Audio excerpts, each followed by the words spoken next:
Good morning everybody and welcome back into a very exciting video where today we are beginning the process, and this is going to be the vlog of me designing my Hyrule Castle Sanctum from Wave 2 of the Custom Set Showcase in real life. And the goal of this is I want to display it at conventions, you guys want to see it, it's one of the favourites, so we are going to go through the process of getting this model ready for real life. I'm going to talk to you about that, and then I'm going to order the parts, we're going to get the parts, do the stickers and the decals, the figures, and go all the way through to hopefully displaying this at Cardiff in October of 2025. Now the date is somewhere in June. I've just sort of announced that I'm doing this. I'm going to order the parts come September. So we're going to load up the studio file now and then see what issues need to be fixed, because there may or may not be a couple of little tinkering bits that need to be done. So here is the Sanctum in its pretty much buildable form, and I'm going to take you through a couple of the changes. I mean, most notably, right, this thing looks structurally stable now. You'll also notice that I've made the executive decision that, because this is now a mock technically and no longer a custom set, even if it's trying to do custom set kind of vibes, to remove a lot of the pre-molded panel pieces. So if we look over here, you'll see that I've added in a lot of cheese slopes and so on and details to the side of the castle. Similarly, another big change is these roof pieces. These ones are the newer roof element that came in the Castle Bread and Breakfast, and I know that technically they should be in dark blue, but the previous coners in the untextured one only exist in dark bluish grey and black, I believe. And ideally I would want them in dark blue, which doesn't exist. So I chose this as a compromise colour. I know some of you would have preferred grey, but it needs a contrast. This castle desperately needs a contrast. I did do a render with the black ones, which I kind of like, but I do prefer this texture overall. So I'm hoping I'll be able to find these parts. This is actually a big symptom of what's going to come, and this is why I've started using websites like Bricks and Pieces in addition to Bricklink, is because finding these pieces that only came in one set, which as of this time has not really gone on clearance discounts on Amazon, is going to be particularly difficult, because I need 1, 2, 3, 4, 5, 6, 7, 8, 9 of them maximum, but I could also cut the halves off the back, so that would make me down to 1, 2, 3, 4, 5 if I'm really desperate. But I don't think I'm going to find a Bricklink store, and it would be really irresponsible to buy from 5 different stores because of those, knowing full well there are going to be other parts in here which I won't be able to get from 5 stores in specifics. So I think the Bricks and Pieces, which has this part, will be really, really useful for this. Obviously this is an open back interior model, so a couple of changes have been made here. I've been faffing around in studio trying to get these columns to be sort of non-connection errors, which has been a treat, but it's something I've worked out just fine. You'll notice a couple of extra details such as extra candelabras and stuff, and I think I'm going to throw in a couple more in the final version. The thing that's scaring me most with this model is I genuinely do not know if the maths works. So there is a chance that I get 2,500 parts and we have to make some dramatic changes, because actually, yeah, showing you here underneath here, you can see that there is a large amount of triangle math, and honestly, that really scares me. I'm just gonna hope for the best. But yeah, I'm hoping that this model will transfer over quite well. This model's obviously come a really long way, because it started off as something I wasn't actually capable of doing. In 2021, I had this sketch model and it just wasn't finished, and I couldn't finish it, and I didn't have the energy to finish. So I parked it, I released a video everywhere, and actually it was our 100 sub special about 1 year after the channel launched, where I actually went through and remastered the castle into the form you're now seeing in front of you. However, even that still didn't have sort of this texture up here. We still had the old roof design, and since then I've gone in and added a couple more bits. I don't know why this brick is out of place down here. But yeah, so this process was just general refinement as well as structural support, or what I think is going to qualify as structural support, which is a little bit scary. I had to, actually that's a good point as well, I had to redo the lever actuator for the play feature here, because whatever I had before was not working. And the dome has been redone as well to be more of a facade. So again, reminder, Calamity Ganon is supposed to sit up here and hopefully drop down as well, which is going to be a bit terrifying, but hopefully that will work quite nicely. But yeah, I'm excited. This model has been largely fixed, not that it really needed fixing. It's sort of everything is a sort of a real part. I had to do lots of color swaps. There weren't many recolored parts, but there were still a couple of old grey parts in here. There were some issues with these wedges here, and I also removed a couple of rare parts, such as these were corner rounds that were holding these up, but I've switched them out for 4x4 plates, which are still quite rare in sand blue. However, I found enough of them to solve that problem. So yeah, we're going to move on now to talking about the stickers. Okay, let's start with the obvious ones. Hyrule Castle banners. This one is absolutely crucial and have to be included on the sticker sheet. I've got the 2 red banners at the top, which are going to need a crest, and then also a plain version. And I'm thinking I'm also going to want 2 of these on the inside as well, just the crested versions where I've got these 2x3 tiles.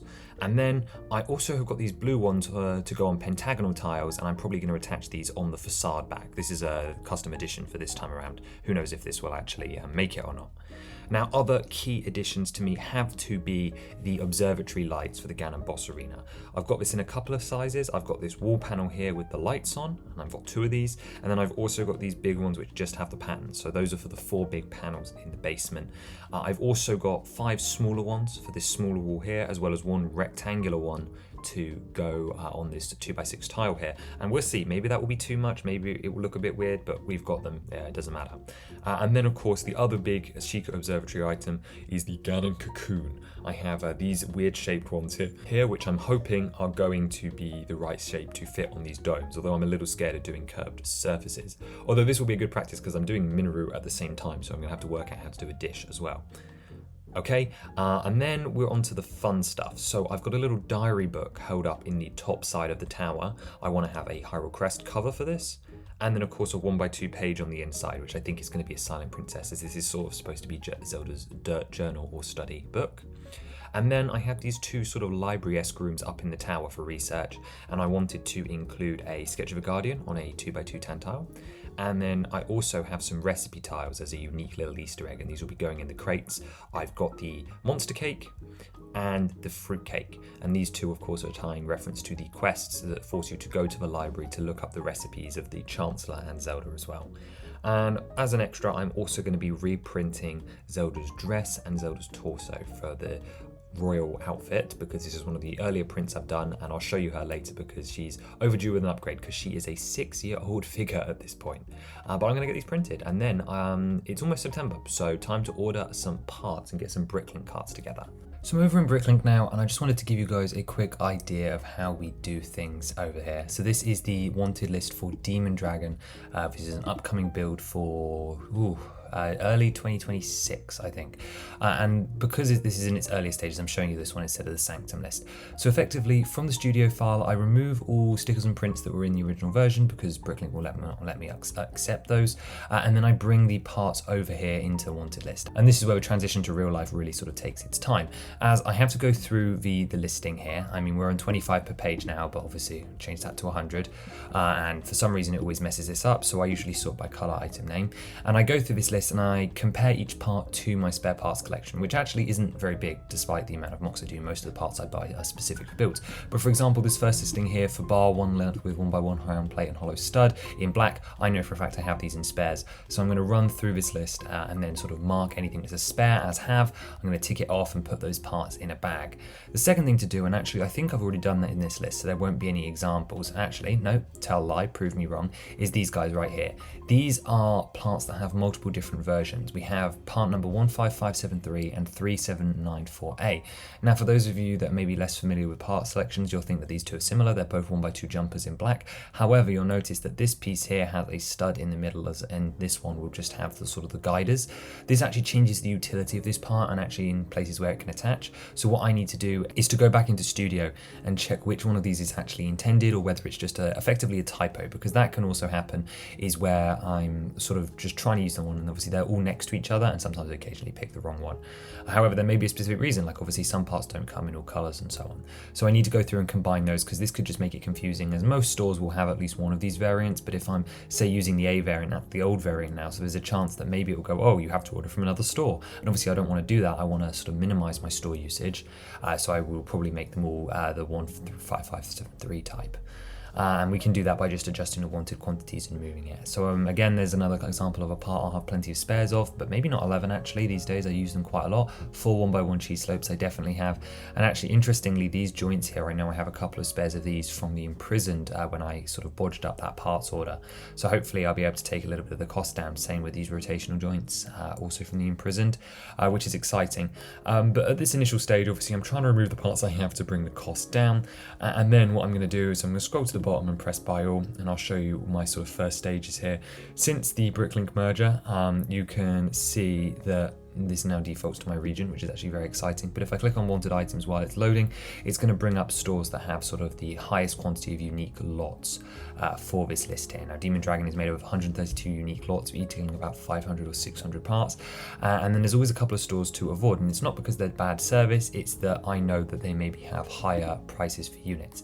So for example, Green Finger Bricks is one that I know and trust, and we can see that they've actually got a fair amount of the lots that I'm looking for about 30 quid, which looks about right. It's not exorbitantly high, and again, you sort of build this up through knowledge base over time, but occasionally I'll switch this to price and scroll to the bottom. And yeah, if no lot's coming up above £1, I usually know that everything's sort of fair. And it looks like they've got pretty much a lot of the common parts that I'm looking for as well, which is always a good place to start. However, when you're looking and dealing with rarer parts, it's sometimes easier to sort by those first, because then you can get better deals on sort of less stores and postage. And you can see that that's limited my wanted list down quite a lot. I believe that's 85% assigned, which is pretty good. DB Bricks, he's someone I know. We talk a lot at conventions. £7 listing, again, not bad for a second one, especially for a model of this size. And now we're down to just about 12. Now you'll notice a couple of parts here, right? These lightning bolts here, these ones are only appeared in one 12 set, so I probably need to sort by these to start with because they're going to be a bit rarer. Maybe there won't be any even in the UK. And then there's also these tree elements which just came out in a June set, which is actually what made this Demon Dragon model viable, and meaning that then again they're going to have low quantities on Bricklink, which I'm actually considering getting these off bricks and pieces when I do Demon Dragon. This part I actually believe is quite rare as well, coming on new Mario sets, and this is a more specialized part, so that one doesn't show up as much either. And this is a mold variant that I need to change as well, because obviously I didn't fully do that job. So just to prove my point with the red lightning, we're going to remove both of these carts. I'm going to scroll down and I'm going to find it, and I'm going to press the lock symbol. And you can see now there are only 2 stores showing up. Now luckily these guys still have quite a lot of lots. This one coming out to about 24, which seems fine. Actually Demon Dragon's going to be quite cheap, it seems, by the looks of it. But notice here that they only have one of them. In fact, both stores only have one of them, which is interesting because that means if I want 2 from the UK, I'm going to have to buy from both these stores. So let's see how viable that is. So we've got AC there for 24, and then let's try the Brickman store, £3. So that's a smaller listing. That's fine. But if it starts to prove a point such as like look how sort of unfinished this listing is going to be after sort of 3 here, although we're only up to 30, which is quite exciting. Admittedly, postage is to add, and with sort of 9 pieces remaining, I think with a well-timed bricks and pieces order, or perhaps seeing if maybe some of these could be subbed out. Like I can't imagine this 2x3 dark red brick needs to be in dark red. Let's see the other options. This one doesn't have horns, which is kind of a big deal for Demon Dragon. In fact, most of these are kind of a big deal, so I think I'm going to ignore this, and it doesn't seem like, without doing bricks and pieces, that this is going to be super viable, although I bet these are really cheap. But the problem with cheap Bricklink these days is that postage is so expensive. That is just a sort of a brief overview at sort of what we go through in the process. It actually takes a lot longer than what I've just shown you. I think for the castle in particular, it took me about 7 hours to put all the carts together across bricks and pieces, although I was also working on Queen Gibdo and the constructs at the same time. But it's all done now, hence why I'm showing you the Demon Dragon example, and the parts are on their way. So now it's time to print off those stickers and make sure that they're all ready. So I'm going to go and do that now. So for the next stage of this, we're out in the shed. I've got my Toxic Dangerous sealant here and the stickers that we decided on. A couple of different projects obviously on here, stuff like the constructs you'll recognise, but also you can tell that these are for Hyrule Castle. I'm not going to film for long in here because I'm going to cast myself, otherwise we've got banners and so on. And yeah, I'm going to spray this sealant on here 3 times to make these waterproof, because this is how you make water slide decals. Okay. I'm back in a safer environment now, and the stickers are all sealed up. I put them in this plastic wallet just to stop hairs and stuff sticking to them, keeping them in nice condition. See, they've all turned out great. There's those recipe tiles, a little bit of the black staining, but nothing major. There's some small ones which actually turned out to be kind of rubbish just because they're too small, but I've also printed off the vinyl elements. These are going to be used for the flags for the castle and Queen Gibdo's antenna, which was the reason I did it, and then the flags are just an extra bonus. So they're on there ready to be poked holes in. I've done one example because I also had a bit of space, so I mixed up a Korok leaf here, which is the vinyl design that we came up with in Take Back the Sea in Wave 4. It's very, very cool. It's really unique actually as far as a take on this goes, but I quite like it and I had the space, so I thought I'd experiment with this nerdy thing, and it's got this sort of 3D effect to it. Okay, and parts are starting to arrive. I have 5 parcels here, and if I just open the drawer next to me, I got the vinyls, and I have a bunch of bags because one order came in yesterday and I didn't film. So here are the castle parts so far. Oh, that bag is open, that's sketchy. Queen Gibdo parts so far. Oh, this is my spares bag. Seas construct, and then there's a couple of smaller project bits and so on here. That's something else entirely. I'm going to get these unwrapped and let's see what we've got. There's actually still one more order to come from Bricklink, and then the Bricks and Pieces order, which won't be here for like 2 weeks. So, oh, it's gonna start eating at me when the others are here, and that's not. This is an exciting one because turrets. These are all the turrets that we need for the castle. We went for sand blue, as I said earlier in the clips, but that's just because of the limitations of what parts we have available. I've only done 2 orders so far, so not too many parts, and I've still got the big ones, plus I said that one that's missing. A couple of interesting things. Got this K2 head, got this for cheap because I want to try this on the official K2 SO when I pick it up, and I thought these might go up in price, so I wanted to pick up one while I could, although that being said, the set's out. And then here are the small turrets as well. It's always exciting to get big parts. In the end, I really thought they'd be cheaper on Bricks and Pieces, just because no one was selling them in quantity, but then someone must have got the bed and breakfast set on cheap because they've got loads of them. All those hinges in there, there's about 40 in the model, and then some loose parts, various different bits of projects, some transparent bits, those will be for the mechs. And then this sticker sheet here, which you might be going, Tim, why have you got this? This is a Friends sticker sheet, but it's that there. It's the second book cover in the Friends Fantasy series that just so happens to look like Princess Zelda. So this is chapter 2 of that book. I've been tracking down these stickers whenever they come out. I've got the first one and I'm gonna sticker that up, although I did not buy a part to stick it on. So I guess we're waiting on that front. Those 5 orders are done now. So what I've done is I've checked off all the items on the order, nothing is missing. I now have to go into my other Bricklink account where all the lists are for castle and constructs, and then I've got to sort them into the bags, which is going to take a little bit of time because there's about 600 parts on the table here. Obviously for 3 different models, but the castle's only 2,000, so I've still got those 2 orders still coming, and that is going to take some time. But there are some exciting parts in here for some side projects, so we might work on those while we wait. So I was going to film again until the Bricks and Pieces order showed up, but I just had to show this packaging. This is a crime. Like, okay, a little bit, but look how deep this goes. This box is massive. Hang on a minute, is that? Oh no, it's tape. See, I don't even know if there's in there. This is miserable to sort through. Look, great packaging over here. This is great, but like, what? This is just gonna make such a mess. And I can't even be sure that all the parts out there. But this was the biggest Bricklink order, and I got a lot of dark grey and other bits to sort through. Hopefully, this will start knocking the castle Bricklink list down because it's currently still listed like 4 pages worth of parts. So that's only a little bit scary. But then after that's all sorted, I gotta wait 2 full weeks for the Bricks and Pieces order. That has not even left the warehouse yet. So, we're postponing now, yay. And while past Octane has to wait 2 weeks, now seems like a great time to remind you that instructions for a lot of the models that we talk about on the channel are alive over on rubricable.com on my page. The link is in the description.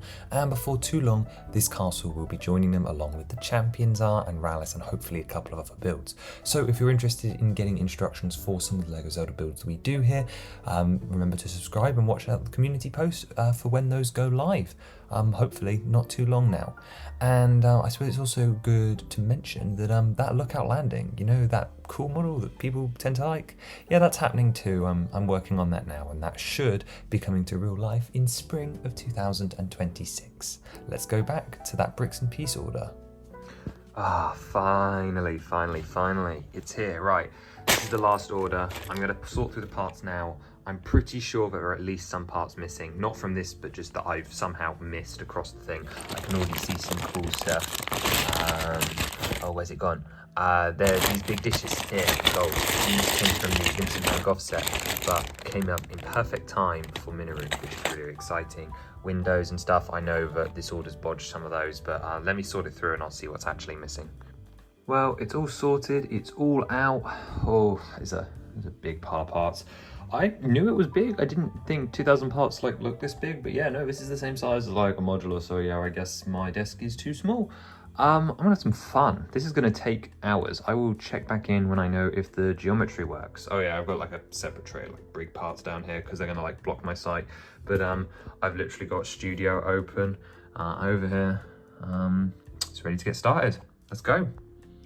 Okay everyone, I'm happy with how this is going so far. Feeling pretty proud of myself because actually this A-frame that I was so worried about here has not caused any problems at all. In fact, it worked perfectly. The only thing I forgot obviously is look at that, that's not level, meaning that the floor here is a little bit springy, or at least it was before I attached this wall, but that's something that needs to change for the final model. And also, for some reason, only one blue Technic half pin holding this side in, so that's just a bit wobbly as well. But yeah, there's been no problems. I got really scared while I was waiting for the parts, particularly that this was not going to function or this angle was going to clip or be wrong. But no, it's kind of building like a dream. You can tell this table is far too small. There's a lot of parts just sort of going here. Oh, I don't want that 1x2 to go missing.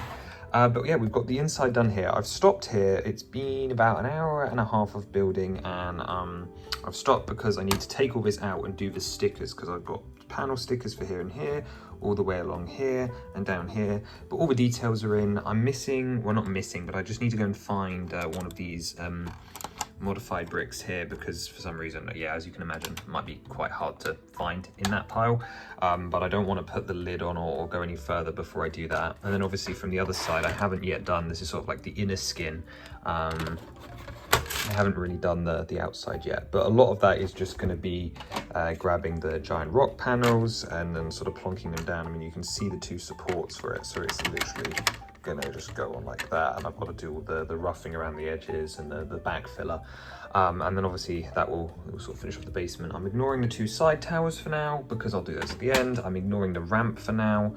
And yeah, I'm just excited to have gone vertical. It's sort of just happened in the last 15 minutes because a lot of those are large parts, but this is very much the first stopping point so that I can put those stickers on. And it's building well. I hope that is something that continues all the way up. I'm scared that it won't, but I hope. I really, really hope. Okay, first test. Clam gun is in the tower. We're going to remove the pin. It's going to sag slightly. We'll try this in a different way later. And I'm going to reach around and we're going to see.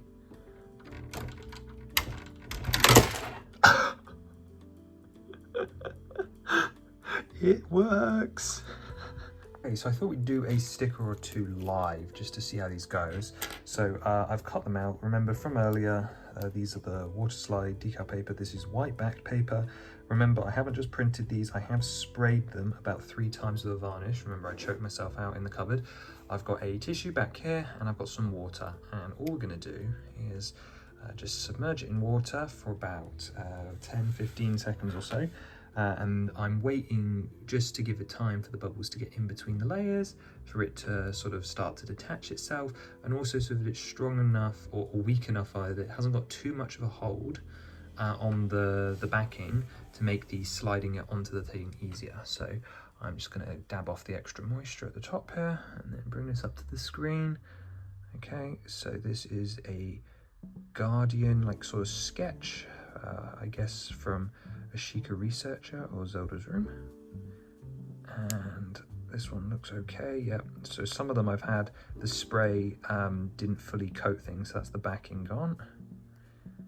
And as I'm trying to do this on camera, it's a little bit difficult. Usually it's better to slide it on, but I've cut them because you can sort of see the white around the edges, and then I usually just get rid of the extra moisture. Now this will take some time to dry, so let's just make sure we're all lined up. And again, I'm not trying to rub or anything, I'm not trying to distort it, because again, if your sealant isn't good, you could end up damaging your print now that it's on. And I would recommend actually taking this piece off and spraying sealant on it again, purely just so that you can be sure that it's not going to get damaged over time, because they do wear off over the course of a couple of years. But that looks pretty good, nice and aligned. Cool, I'm going to do the book off camera, I think. So let's do a minifigure, shall we? We've got Zelda here. This is the new version of her. I'll show you the old version once we've stickered her up. But this is a figure base, meaning I've grabbed the torso, the legs, the face, and the head that I want. And we're going to add on the dress. And I'm actually going to do this with her disassembled, but I am going to line up the dress specifically. Here you can see it is my minifigure design from all those years ago.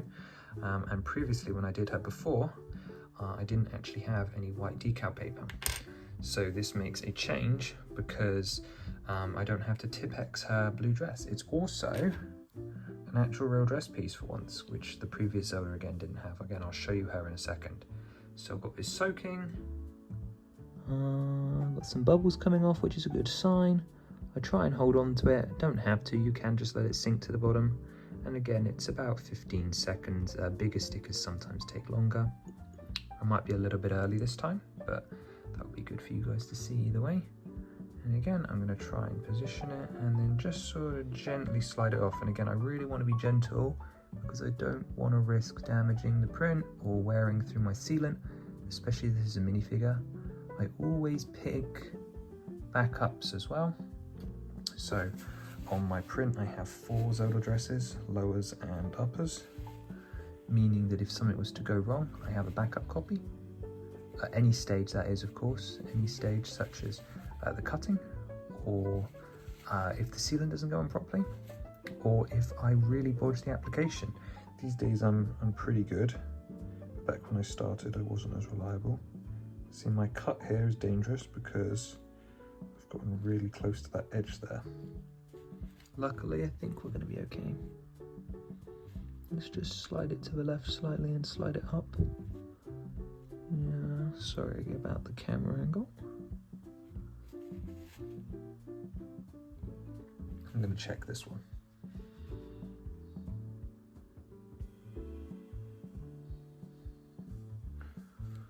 Oh, my hands are shaking. I want this one to be perfect.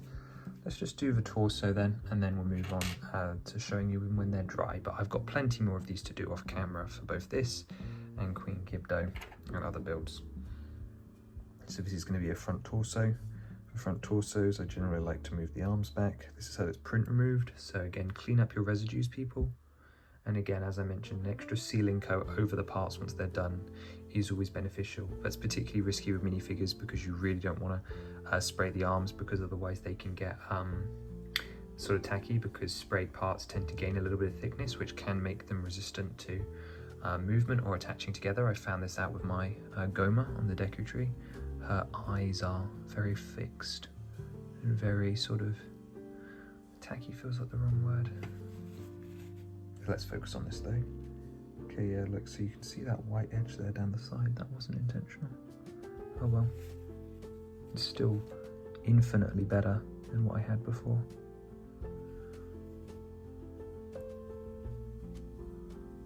Okay. Remember, the sides of minifigures are also slightly rounded, which means you have to be pretty precise. That's looking pretty good.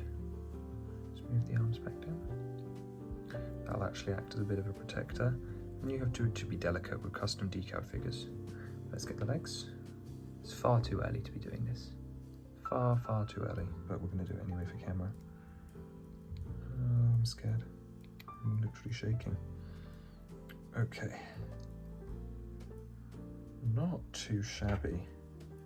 Again, for a decaled figure, not UV printed or not, that is really quite clean. Again, we've got some difference in the blues, but if you hold it a little bit further away, she starts to look really, really realistic. Let's go get the other. Oh, actually, I'm going to finish up here, but I'm going to go get the other one and show you what the old one looked like.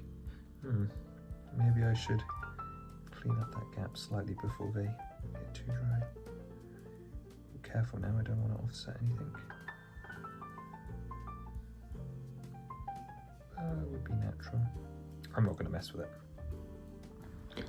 Okay, so after far too long into this video, I'm actually going to show you guys the completed castle. So for full context, I showed you the clip of me building it. We applied all the stickers, I got carried away and I didn't film any more of the process. And actually now we are after Cardiff Brick Festival. I'll put some of the very limited footage I have up on screen. As I said, one day I promise I will do a proper convention vlog, but it's just really hard to film with those when my main goal is to talk to people, as you're seeing from hopefully some of the pictures and so on.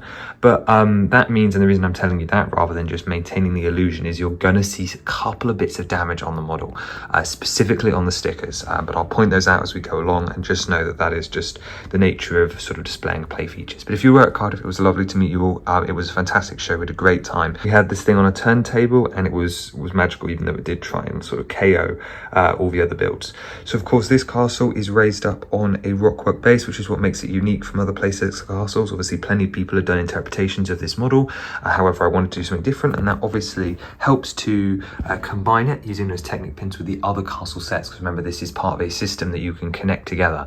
And I'm going to be honest, if you're connecting stuff together, this thing is far bigger than we thought. So that makes that slightly less realistic. We've got the princess here at the front gate with her brand new decals. I'm going to again compare her to her older form in just a minute. But first, let's just sort of run through the things. We've got the big triangle A-frame sort of aspect to it here with the big sort of Technic frame, which you'll see more clearly around the back with the sort of second upper layer here. And again, one thing to remember about this castle, it is very much done in the play scale, which is why some of the finer details from the Breath of the Wild castles, such as the arches that come up from the lower levels to the upper levels, are indeed missing because things have to be oversimplified, not to a degree, but just to maintain that silhouette and maintain what's iconic, but keeping it in that sort of play style of sort of vibe, which of course is the goal with the CSS. So apologies if you guys were expecting something more detailed. I really love these stickers. I'm also really pleased they didn't get damaged. We have them on both sides here representing the banners that come down to the hexagonal entrances, which of course is true for the sanctum. We've got the main front one, the two side ones, and then as promised, in theory, you can connect a second one to the back to make it a complete castle, although I don't think I'll ever be doing that. Above the door, we have a Triforce, and we also have the window. You can see the throne in there, and I'm using the gargoyle piece here, which actually kind of looks like a loft ring from the other side. Doesn't look great from here, but it does the job. And then, of course, we have the main slope up to the front as well, which I have done as a separate detachable model. It just slots in here. Again, this is not a place. I think this is more just to make my life easier at conventions.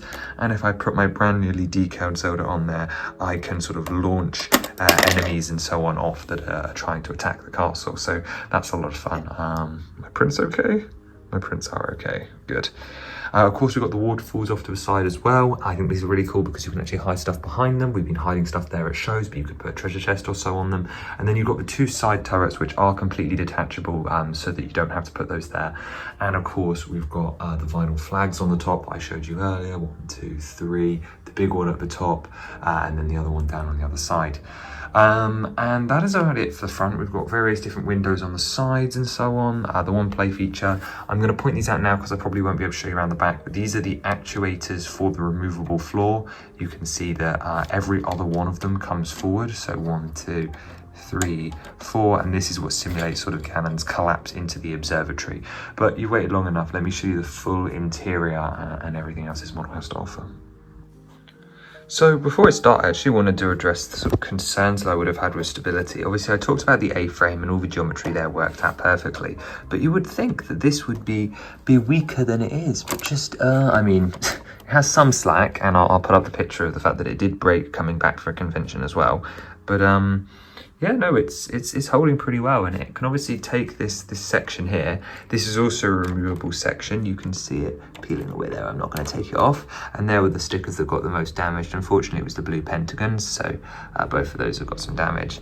So has the Calamity Ganon Dome, although I won't be fixing that just because it's sort of hard to do. You saw in the clip earlier, and I'll probably put them in just a minute, but if I remove this pin here, this swings out of the way, and then that's what allows you to detach him. You can see the sort of actuator lever there, and actually if we just come around the side, whoa, and you can see the ball just in there, which is what you push to dislodge him. But let's come back around. That was dangerous.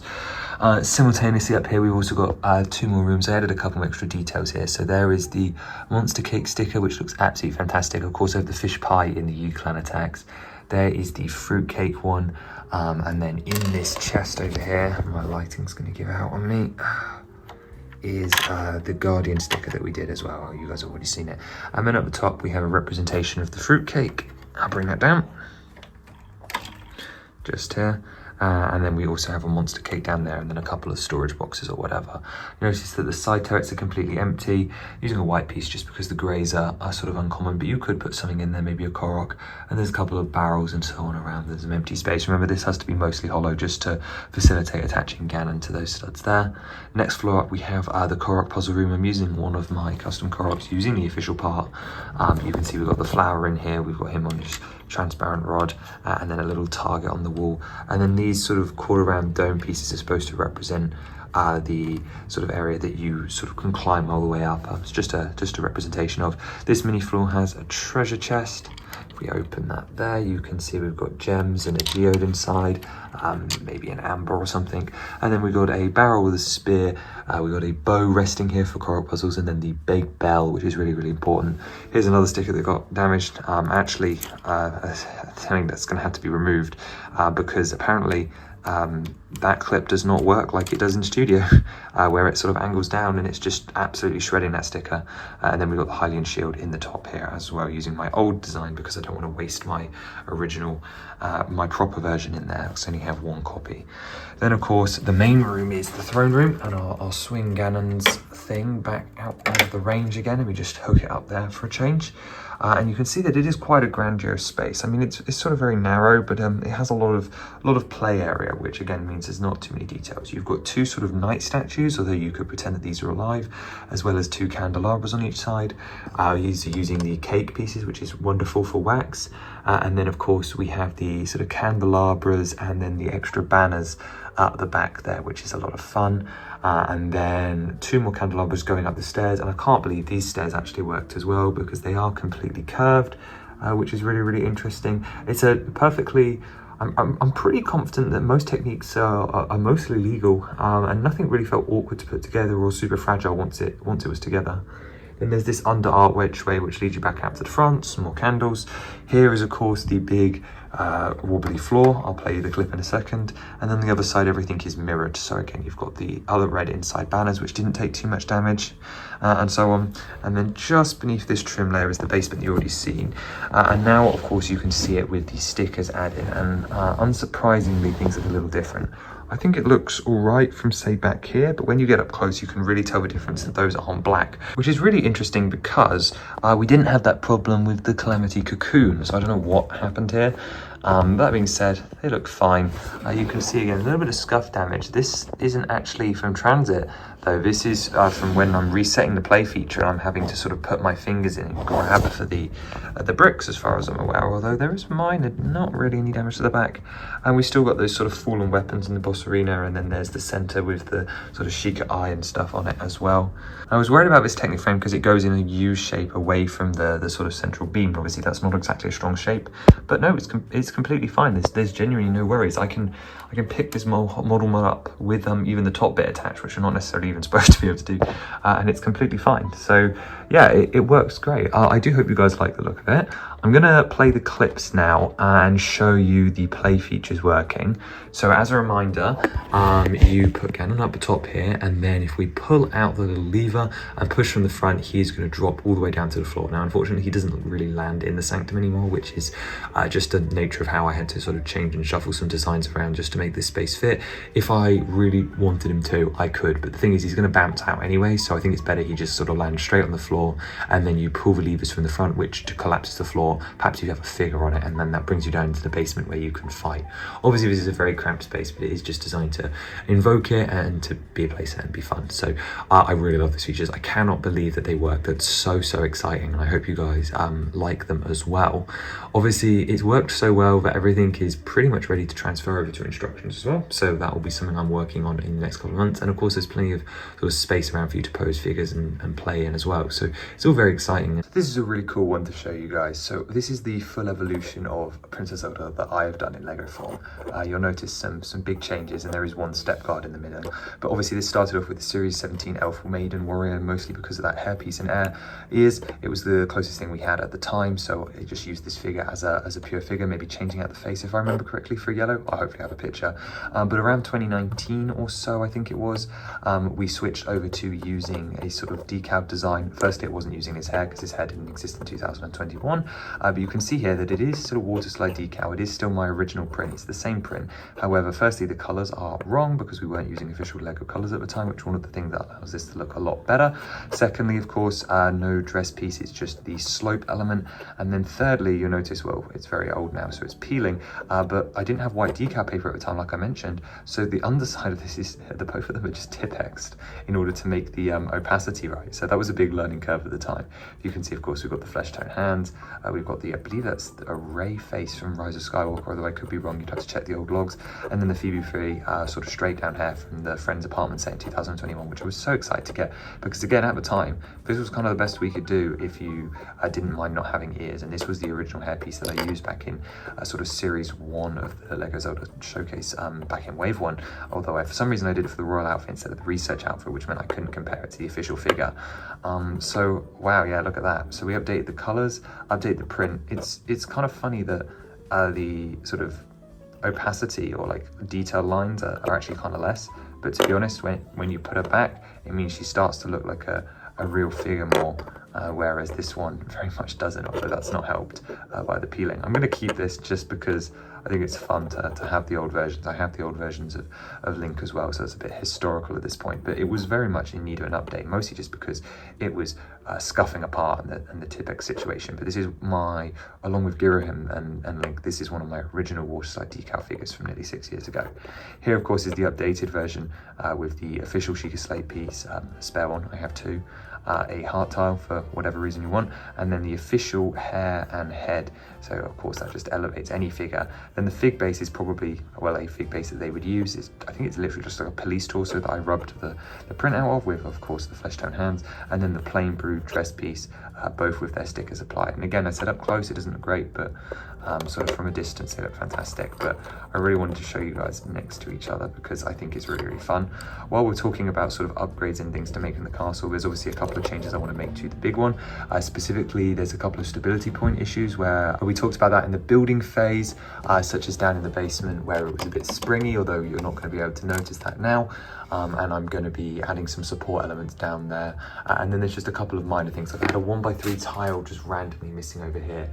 And then the front causeway, actually, if I bring it up, I've just smashed it with my hand. It is missing 2 1x5 plates to go under there because the Bricklink seller sent me the wrong color and then didn't offer to replace them. So won't be shopping there again. Nothing else really behind that. It's mostly just stability things or parts that I couldn't get hold of the first time, such as grey torsos for the knight statues here and here. So I'll work on that over time and we'll get there. But it's definitely proven itself structurally, and the model is refined enough that we can take it over to real life. So that's really, really exciting to work on those instructions. I just need to finish the champions art, but this is just the first step because next up, Lookout Landing. I think the biggest thing is if you had asked me 4 years ago when I first designed this model in 2021, would I ever have it in person? Would I ever like it? It probably would have been a no to both answers because I struggled with this castle and to find it and find a place because there are so many beautiful renditions of Hyrule Castle out there, specifically the Brick Gallery one. Comes to mind as just a stunning representation, and this looks nothing like it. However, for its own playset sound thing, I've grown rather fond of it, and I'm quite proud of what we were able to accomplish. Of course, this is going to be a great model for shows as well. It already had a fantastic debut at Cardiff, and resetting those features over time is a little bit tedious, but a lot of fun as well. And I can't wait for it to be joined by Lookout Landing, given how much people like that model, even if I'm just so-so on it. Although I don't really hate the Lookout, it's more of a Secret Cave Discovery, but what a duo that's going to be with their incredible sort of connectability play features. So I'm very excited to look at doing that next year, as well as other builds like Demon Dragon, like I showed you earlier in the video. My apologies as well for the way that this video is structured. People have been asking me to sort of go through the whole process in more detail for a long time now, so I wanted to use this as an opportunity to film a lot more of the behind the scenes process rather than just walking you through the model. If you guys would prefer this to be done differently in the future, specifically for Lookout Landing, which I'm already filming clips for, please do let me know. And I do apologise that it took, nearly 30 minutes before I actually got to show you the castle. I hope it was worth it. But there is the short on the channel as well. Either way, I hope you guys let me know what you think of this model and are looking forward to being able to add it to your own lineups, although at a cost. And let me know everything and all your thoughts and everything else that you'd like to know down below in the comments. Have a wonderful rest of your day, and I will see you again very, very soon. Bye-bye.